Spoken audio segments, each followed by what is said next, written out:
Después de la interesante aportación del primer conferenciante, vamos a pasar a otro conferenciante que sin duda nos va a encantar escucharlo porque tiene una trayectoria larga en el tiempo y sé de lo que es capaz de hablar cuando estamos en estos actos. Me refiero a Antonio Joaquín Santos, que es doctor en Historia del Arte, es catedrático de Historia del Arte en la Universidad de Sevilla, director de la revista del Departamento, el Laboratorio de Arte, y además ha sido un grandísimo gestor de actividades vinculadas, por ejemplo, a la Catedral de Sevilla, para la que ha trabajado sobre el altar de plata y otras actividades que nos ha sorprendido en los últimos años por el interés y la calidad de lo presentado en esas exposiciones. Su campo de trabajo es la orfebrería o la platería, mejor dicho, la platería desde el 16 al barroco. Incluso ha tenido, durante los años que trabajó el 16, también ha tenido ciertos vínculos con la escultura de ese periodo y ha realizado una producción muy interesante, pero sin duda lo que viene en los próximos años va a ser todavía más interesante porque está preparando algunas actividades más con la Catedral de Sevilla que sin duda nos va a sorprender a todos. Cuando tú quieras, Antonio. Pues nada, pues muchísimas gracias, Fernando. Buenas tardes a todos. En primer lugar, por supuesto, agradecer la invitación a participar en este seminario. Por supuesto, al Museo de Bellas Artes que nos acoge, presentado por don Ignacio Cano,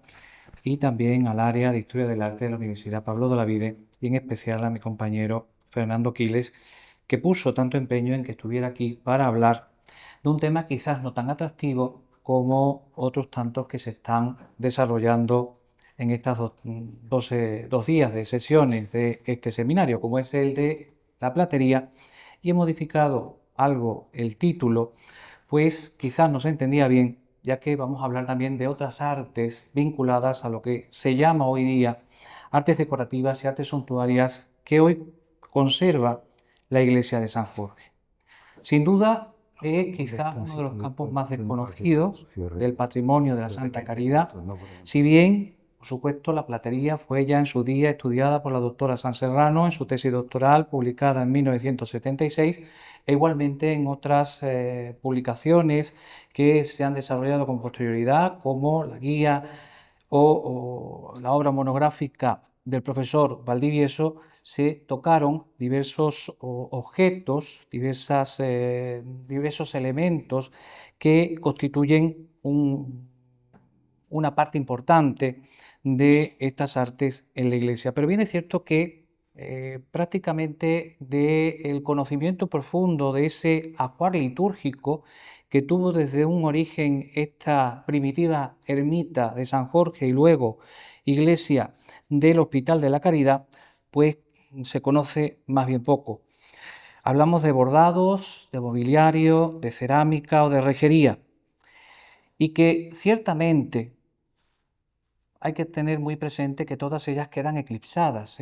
por esas maravillosas obras, como la que hemos visto anteriormente de Pedro Roldán, que verdaderamente pues dejan en la oscuridad otras creaciones que no por ello no son menos interesantes, sino que no son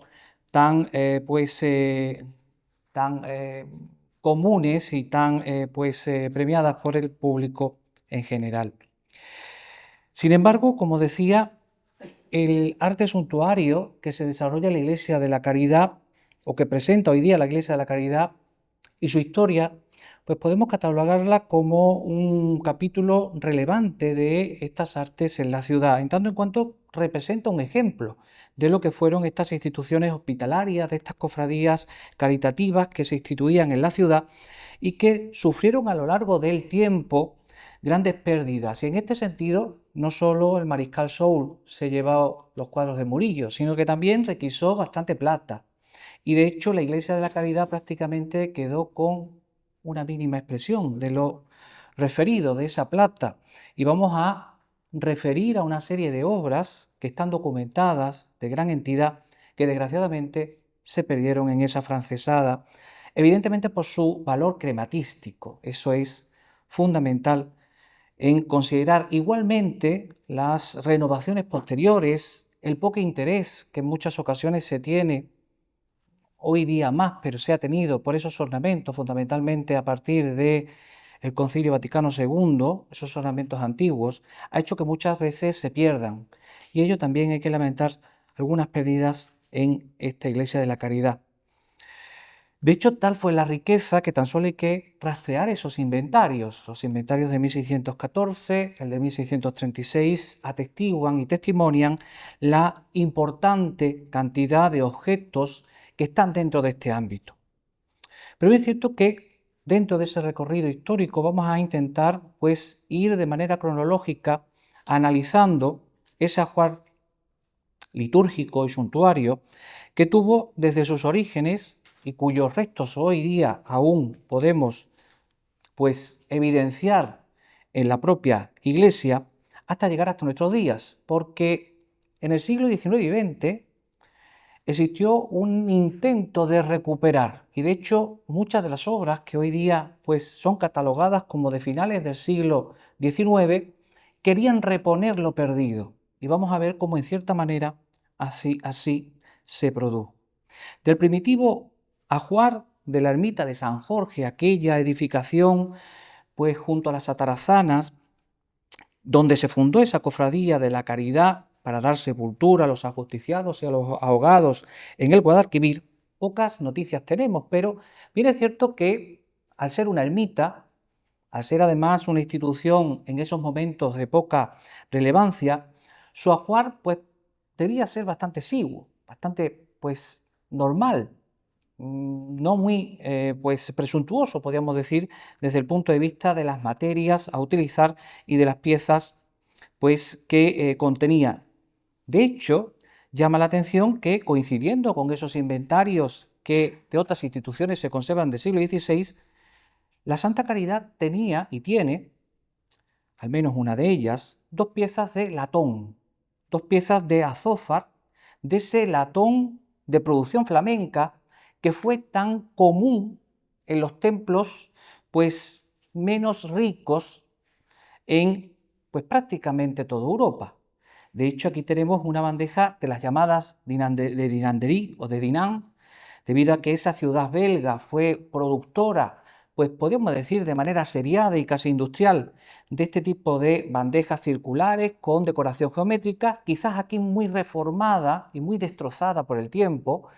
pues se utilizaba precisamente pues para esas labores que luego Mañara también recogerá en esa normativa que hacían para atender a esos enfermos o incluso también como bandejas petitorias o para la extrema unción, servían para todos esos rituales litúrgicos,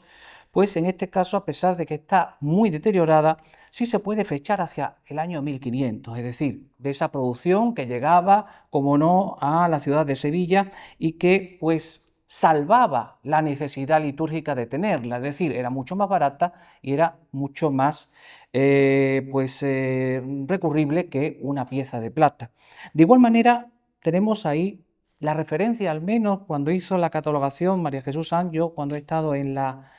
Santa Caridad no la he visto, no la he localizado, espero que no se haya perdido, de esa campanilla que era también de esas campanillas llamadas de Malinas, de esa ciudad pues holandesa que se pues especializó igualmente en el desarrollo de estas obras de latón, mucho más económicas, como decía, y que las van a distribuir por toda Europa. En concreto, esta que aparecía en la Caridad estaba incluso firmada, tenía en esa base de la campana pues un letrero donde aparecía Johannes van de Heyden y la fecha, 1551. Por lo tanto, son dos testimonios bastante interesantes de ese primitivo ajuar de lo que era esa capilla de San Jorge, en la cual pues, se debió venerar también la reliquia del santo, algo fundamental también para evocar esa devoción e incluso también para sacralizar esos espacios. Y de hecho, si bien el relicario evidentemente es producto de una reforma del siglo XVIII y eso no lo pongo en duda, la peana, la forma también del remate, esas esferas que de manera superpuesta, como un balaustre de cristal de roca, van a componerlo, delatan su hechura anterior. Además aparece ya en esos inventarios primitivos de la Iglesia de la Caridad. Por lo tanto, somos tendentes a pensar de que fue producto también de una reforma dieciochesca, pues de alguna caída o algún deterioro que provocó la suplantación o incluso posterior a la francesada, pues esa peana parece de un cáliz más que de un relicario y que se utilizó para poder pues mantener en culto esa primitiva reliquia. Y precisamente de la época de la aprobación de las primeras reglas de la cofradía en torno a 1575, primera lista de hermanos, 1578, la aprobación, sí tenemos al menos la noticia de un elemento del primitivo mobiliario. En concreto, conocemos cómo la hermandad va a concertar con el carpintero Juan Pérez de Orduña una reja de palo, una reja en definitiva de madera para su presbiterio. Fíjense que no estamos hablando de una reja de metal, mucho más cara, sino de palo, de madera, que evidencia, como no, que estamos ante una institución todavía pobre, una institución que no tenía el respaldo que tendrá con posterioridad y que evidentemente pues va a recurrir también a esas hechuras pues de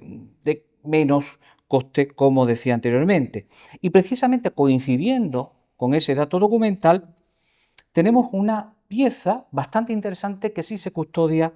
hoy día en la sacristía de esa iglesia y que es este cáliz sevillano, sin duda, tiene marcas. Y una marca que es evidente, la Torre de la Giralda, además pues posterior prácticamente, una de las primeras que aparece ya con la reforma de Hernán Ruiz, junto a la marca de Bautista. Una marca que evidentemente su unión con la torre nos habla de que estamos ante un marcador, ante un fiel contraste, ante aquel que determinaba que la pieza era de plata, una vez que era pues tasada. Y por ello digo que es anónima, a pesar de tener esas firmas, porque no aparece la marca de autor, algo también bastante común en esta época ya en la platería sevillana. Lo cierto es que estamos ante una bellísima obra renacentista, la cual pues sigue los prototipos del balaustre y en su peana y en su subcopa pues nos encontramos esas típicas cartelas donde pues frutos, recortes de cuero, pues enmarcan la figura de los evangelistas en la peana y unos pues angelotes con las armas de la pasión en la subcopa, en esas tarjas verticales que se ven en pantalla. También tenemos otro ejemplar, posiblemente cercano en el tiempo. Fíjense que el ástil es bastante similar en forma de balaustre, siguiendo esos modelos implantados por el Vandalino y que, debido a esa ornamentación más geométrica, menos figurativa, a base sobre todo de roleos, de óvalos, de gallones, nos hace pensar que estamos ante una pieza más tardía de en torno a la década de 1580-1590. Época en la cual también tenemos datos documentales de encargo que hace la cofradía. Ya va teniendo, evidentemente, mayor poder económico y, precisamente, pues su prioste va a encargar, el prioste de la cofradía va a encargar al platero de masonería Diego de Heredia un escudo de la hermandad para sus procesiones y, en definitiva, para pues los momentos de representación de la hermandad para tenerlo colgado sobre su pecho. Desafortunadamente esa pieza no se conserva, pero sí otras que evidencian, como no,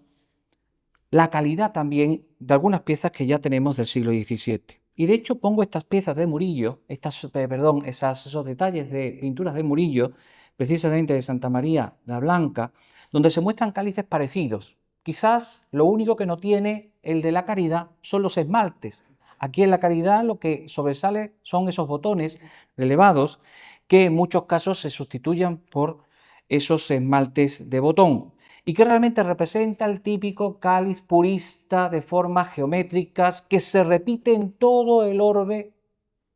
pues podríamos decir que hispano desde pues el norte de España hasta pues el Virreinato del Perú, con algunas características. Ahora veremos uno de ellos que parece que viene de esas tierras. Lo cierto es que ese concepto, podríamos decir uniforme, hace difícil la adscripción evidentemente a un taller o a una producción concreta, aunque aquí no dudamos que se trata de una pieza sevillana, a sabiendas también que en este momento la plata sevillana no se marca. Y ahí también tenemos un problema porque al no tener el punzón, la marca que hace ese punzón del platero, pues nos dificulta pues poder identificar como no el creador. También tenemos esta otra pieza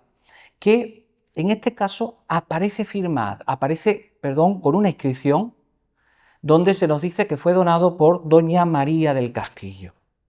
quizás relacionada con esa bóveda y tumba de Bernardo del Castillo que en 1675, creo, se va a levantar o se va a disponer en uno de los altares de la iglesia, en el de San José.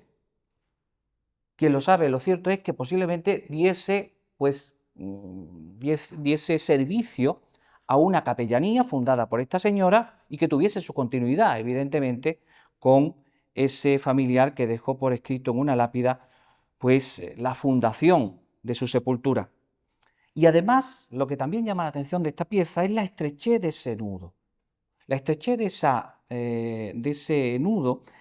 con esa forma de vaso cilíndrico, con ese saliente toro, que nos recuerda también esas fórmulas peruanas. Por lo tanto, de ahí que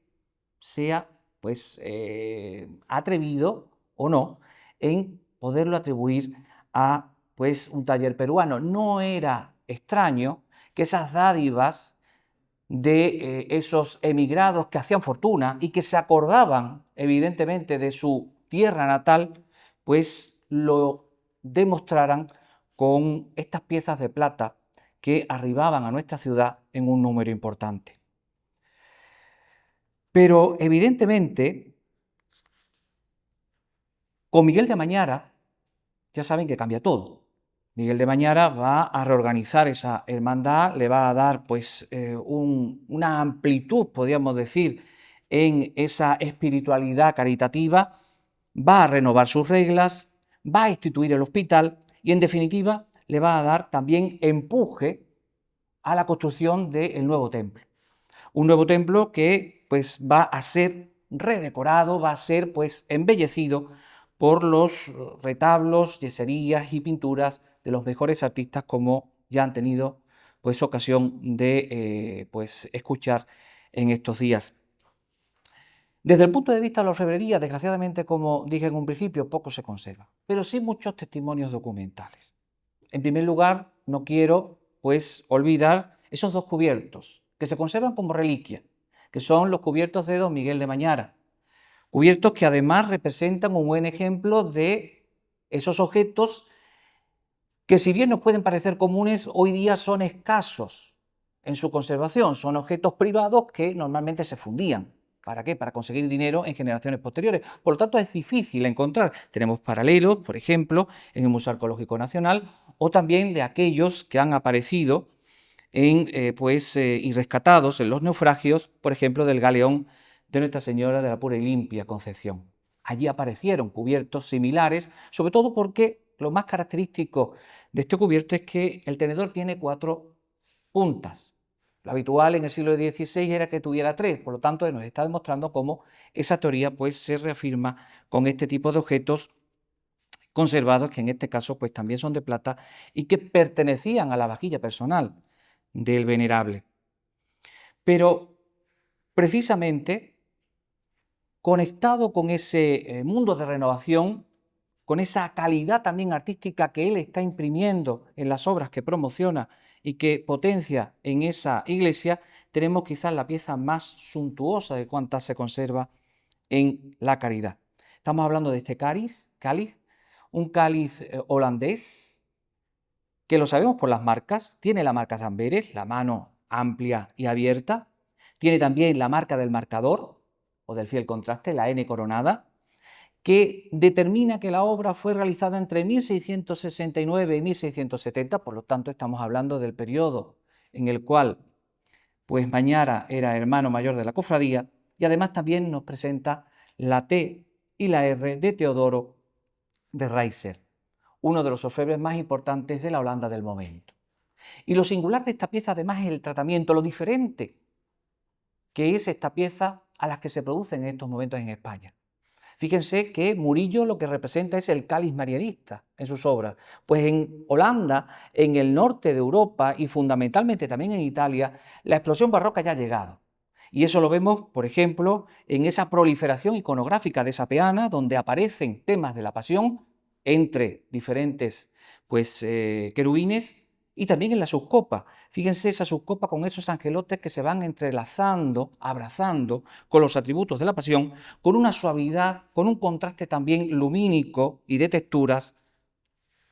muy diferente, como decía, a lo que se hacía en la Sevilla de este momento e incluso pues en la España de la época. Igualmente exótica resulta esta naveta. Una naveta que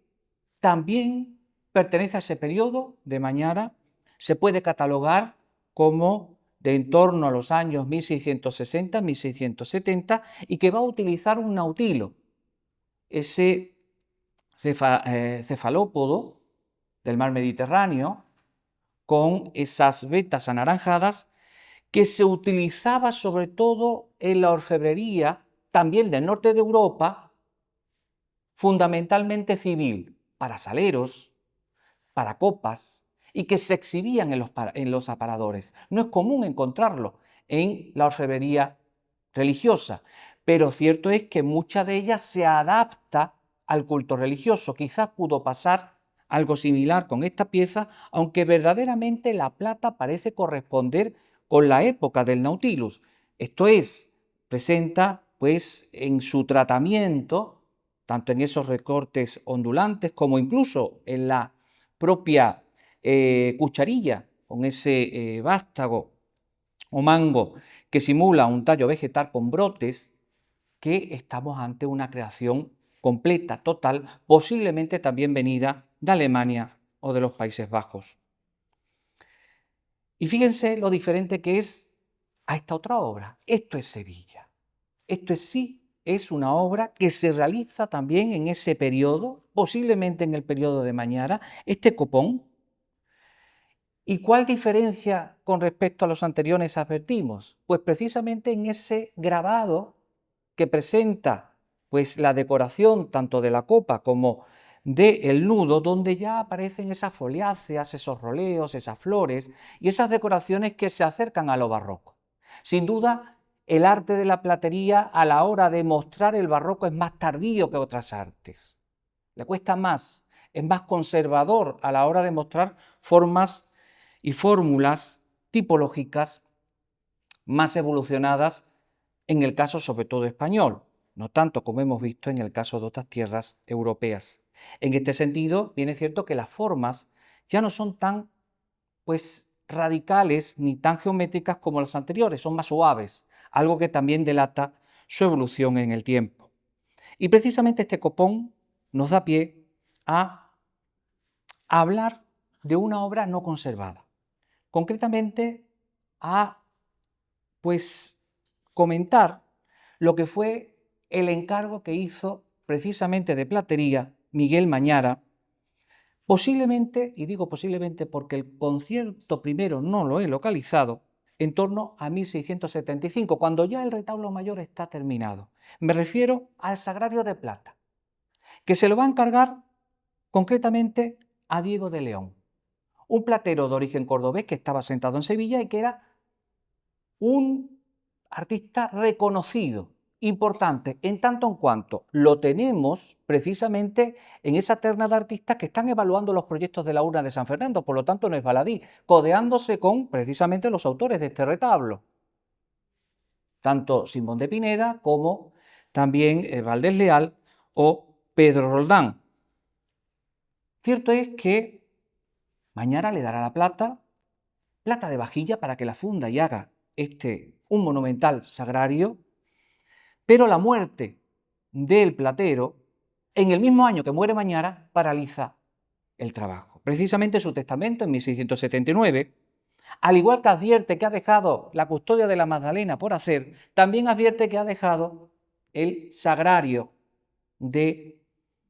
altar mayor de la Caridad por terminar, mandando a sus albaceas que solucionen el problema con Mañara. Por lo tanto, él muere antes que en Mañara, pero vaya, en el mismo año, posiblemente pues meses después. Lo cierto es que su albacea, un platero de masonería desconocido, pero que también debió tener cierta relevancia social, Francisco Ximénez, pues va a resolver encargando su terminación y conclusión en 1681 a dos orfebres de importante reputación en la ciudad, antes de la llegada de Pina, por supuesto, porque Pina todavía no está en la ciudad, concretamente a José Portillo y a Ignacio del Villar. José Portillo, antequerano, se había convertido realmente en un referente en la ciudad. De hecho, a él se le va a encargar la primera urna junto a Juan Laureano de Pina. 2 años después. Es el primer concierto de la urna de San Fernando. Su desgracia, que muere también en 1685, pero antes nos deja, por ejemplo, ese bellísimo templeto eucarístico de Zafra, que nos da a entender, con esas columnas salomónicas, esa composición, y sobre todo en el tratamiento también de la escultura, de bulto redondo y de las decoraciones, que estamos ante un platero importante. Pero tampoco es baladí la obra de Ignacio del Villar, tan solo hay que ver esas magníficas coronas de las titulares de Santa Ana, obras de Villar de 10 años después. Lo cierto es que posiblemente ese sagrario tendría un aspecto muy parecido al que pues en 1686 Juan Laureano de Pina entrega en Morón de la Frontera. Un templete monumental derivado, como no, del de Francisco de Alfaro de la Catedral, pero repleto de esa decoración barroca, acorde con esas columnas salomónicas al concepto de templo de Salomón y también, como no, al retablo al que iba dirigido. Pero además también hay que hablar de un mueble litúrgico, el púlpito, que se va a realizar también en todo ese proceso de decoración de la iglesia. En él van a participar tanto Pedro Roldán como posiblemente también Bernardo Simón de Pineda. Desgraciadamente no conocemos al rejero que hizo verdaderamente lo que es ese antepecho y también el soporte, pero sí conocemos la cantidad. Todo ello pues costó 15.200 reales. ¿Por qué? Porque aparece ya en lo que es el inventario de 1674. Una pieza también barroca donde la participación de esos escultores en lo que es el mundo de la banistería, sobre todo cuando había esos elementos escultóricos, fue también común. Armarios, cómodas e incluso, como no, también camas, no son extraños en lo que es la actividad de algunos de estos maestros escultores y policromadores. De hecho, ahí tenemos la Caridad de Pedro Roldán, ahí tenemos la bicha, llamada así, de lo que es la escalera, y esa rejería muy tradicional del barroco, con esos caracoles dispuestos de manera simétrica y todo ello con un sentido también bastante plano, soportado por un balaustre. De igual manera, tampoco podemos olvidar lo que es ese bordado que conserva la Caridad precisamente también cercano al tiempo de Mañara. En concreto tenemos, por ejemplo, el resto de un posible terno rojo, porque he encontrado dos piezas, tanto ese paño con el emblema de la Caridad, como también esa bolsa de corporales, los cuales están realizados en terciopelo, bordados pues ellos en plata y oro, en la técnica de la hojilla, y que reproducen un tipo de bordado que se asemeja mucho tanto en el diseño, fíjense, roleos con esas especies de flores en palmeta, con un diseño geométrico, y aquí lo vemos también repetido en otro paño que también tiene la Caridad, precisamente a las bambalinas más antiguas que se conservan en Sevilla, las de la Virgen del Valle, catalogadas también en esas fechas, hacia el año 1700, y que pertenecieron, como no, al palio antiguo, a la antigua cofradía y a su palio de la Virgen de la Antigua. Lo cierto es que, en definitiva, estamos aquí ante pues, una muestra de bordado también de esa época de Mañara. Pero evidentemente lo que es la decoración de esa iglesia y la participación de esas pues, artes decorativas, pues no quedó con ese periodo de del mandato de Mañara, sino que en el siglo XVIII se continuaron esas obras y de hecho uno de los conjuntos de cerámica más importantes también que tenemos en la ciudad pertenece a esa centuria. Concretamente esos azulejos, azul y blanco, de tradición holandesa, que fueron realizados concretamente por José García, un maestro que documentó a la perfección, el profesor también de la Universidad de Sevilla, don Manuel Antonio García Ramos, y que pues representan un buen ejemplo de esa cerámica pintada, inspirada, como no, en los grabados de la época. Aquí, sobre todo, se ha evidenciado como toma de referente, sobre todo, a ese holandés afincado en Granada, que divulgó bastante grabado en la primera mitad del siglo XVII, como fue Francisco de Leydan, y que va a representar prácticamente la misma iconografía que en el retablo, las virtudes teologales en la parte superior, y en este caso San Jorge, y luego se modificó San Roque por Santiago. Matamoros, también porque en esos momentos pues, las victorias militares pues, tuvieron pues, esa condescendencia quizás a la hora de reproducir esta iconografía también en la fachada. Bien es cierto que no voy a comentar, y quizás algunos los eche en falta, esos magníficos azulejos también holandeses del Patio de la Caridad, pero es que son de Cádiz y vinieron en el siglo XX, por lo tanto no tiene nada que ver con este recorrido histórico por las artes decorativas de la Santa Caridad. También debemos hablar de esos ángeles lampareros que precisamente se colocaron también en este mismo momento, obras de Pedro Duque Cornejo, los cuales desgraciadamente hoy día portan unas lámparas hasta no hace mucho tiempo de metal plateado de estas seriadas de Meneses, ahora pues unas lámparas plateadas pues de confección moderna o contemporánea, pero que en origen recibieron dos bellísimas lámparas de peso considerable realizadas por el mejor platero de la ciudad, concretamente de don Tomás Sánchez Reciente, platero de la Casa Real, nombrado en 1731 como platero de Felipe V, platero de cámara, pero además es el autor, o uno de los autores, del altar de plata de la catedral. Que el altar de plata de la catedral, lo vuelvo a repetir para que quede constancia, hoy también no es de Juan Laureano de Pina, es solo el sol y la corona de Juan Laureano de Pina. El diseño es de Domingo Martínez y su hechura correrá a cargo de don Tomás Sánchez Reciente y Manuel Guerrero de Alcántara, precisamente de este artista que terminará en Bogotá, terminará sus días como director de la Casa de la Moneda de Bogotá, pues con ínfulas de nobleza, como se puede ver en su carta de hidalguía conservada con un autorretrato conservada precisamente en el Archivo Histórico Provincial de Sevilla, pues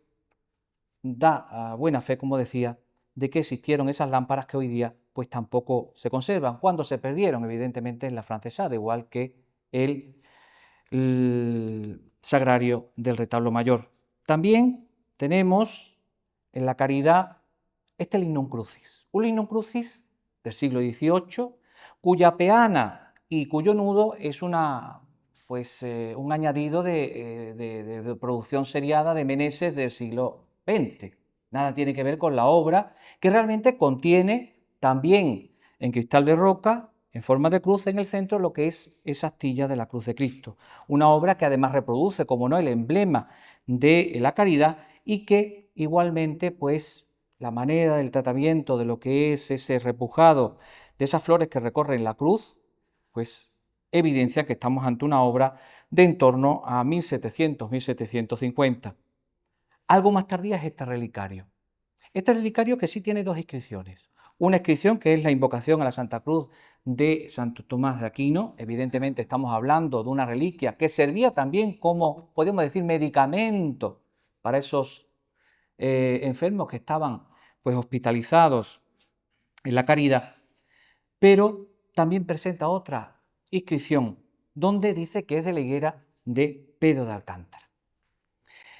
Pero si nos detenemos en la imagen, lo que se está representando es un mártir franciscano con dos flechas que cruzan su busto en forma de aspa y que realmente representa a San Felipe de Jesús, mártir mexicano que murió en el Japón. Allí sufrió martirio con los jesuitas y con otros muchos franciscanos. Pues bien, creemos que es una confusión con respecto a esa reliquia y de ahí que luego le añadieran esa inscripción a San Pedro de Alcántara, porque en ambos hay una tradición de una higuera. En ambos hay una higuera milagrosa, tanto en Alcántara como también en el pueblo natal mexicano de San Felipe de Jesús, y que a través de esa higuera, de su fruto, pues se reciben los dones del santo. Salud, milagros también, pues sanadores, etc. Y parece que aquí es más lógico pensar que estemos ante la madera venida de Indias del santo mártir, porque es lo que se está representando. En una pieza que, eso sí, es sevillana, sigue un diseño propiamente sevillano, tanto en el nudo como en la peana, y donde ya en esa peana se atisban algunas rocallas que nos permiten pues, ubicar la pieza en torno a mediados del siglo XVIII. También tenemos este pelícano, un pelícano eucarístico, que pues para el viático del Santísimo Sacramento, por supuesto esos moribundos que la hermandad siempre atendía, y que representa un ejemplo clásico que se va a popularizar a partir de 1770, sobre todo por José Alessandri de Ezquerra, que es el del pelícano dando de comer a sus crías de su propia sangre, aquí con rubíes, delimitadas esas gotas de sangre, y que pues es, como decía, un prototipo de portaviático muy sevillano. Además también tenemos estas sacras, las cuales no estaban en el inventario de 1736 y sí ya en el inventario de 1833, pero lo más curioso es que cuando González de León describe en sus noticias artísticas de Sevilla la Iglesia de la Caridad, llega a la sacristía y lo único que le llama la atención son unas sacras de carey y nácar que tiene la cofradía, posiblemente una donación indiana. Una donación indiana, una donación proveniente posiblemente de México, donde, pues como ven, aquí tenemos la de las palabras de la consagración, con un marco bastante sencillo, con esas flores entre motivos romboidales, y la parte del reverso aparecen 4 grullas que tienen un carácter exótico, pero que tampoco son extrañas en el arte mexicano, sobre todo en esa imitación que tendrán estos enconchados de las lacas que venían del Japón. Pues podemos decir que ese carácter híbrido y ese carácter exótico que van a tener muchas de estas obras mexicanas se va a ver perfectamente también en esta obra. O, por ejemplo, tenemos la otra sacra, falta la del lavabo, tenemos la sacra de menor del Evangelio de San Juan, y que en este caso en el reverso lo que aparece es ese jarrón, un jarrón que con esa guirnalda ya pues está advirtiendo pues un cierto gusto neoclásico. Por lo tanto, considero que esta pieza pues pudo ser realizada en esa última década del siglo XVIII y que llegaría a lo que es la iglesia pues en torno a finales de esa centuria.